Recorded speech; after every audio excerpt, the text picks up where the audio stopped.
Dans l'actualité ce soir, il y a aussi la victoire et la satisfaction des victimes de la dépakine. Ce médicament controversé, soupçonné d'être responsable de malformation du fœtus.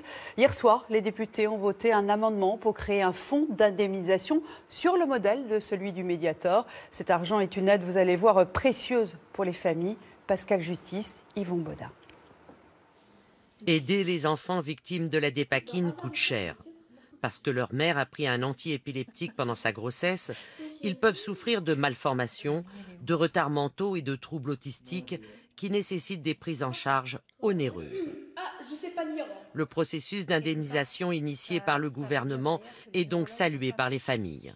Justement, qu'est-ce que ça pourrait changer concrètement pour ces familles? Par exemple, payer cette tierce personne qui va pouvoir rééduquer les troubles autistiques des enfants, assurer leur avenir, parce que souvent, à l'âge adulte, malheureusement, ils ne sont pas autonomes. Cette tierce personne est absolument nécessaire dans leur quotidien et ça va pouvoir, nous, parents, être soulagés, se dire que le jour où on ne sera plus là, ils pourront quand même ne pas vivre dans la misère. Donc ça, c'est très important.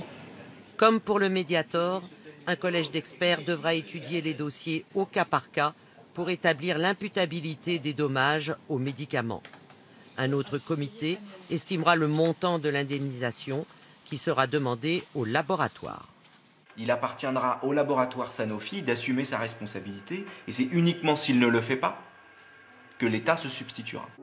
Le laboratoire Sanofi a réagi par communiqué.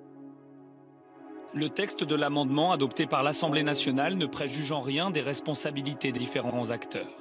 En attendant que soit établie sa responsabilité, le laboratoire se dit prêt à répondre aux demandes d'expertise médicale. Quant au processus législatif engagé cette nuit, il n'est pas terminé.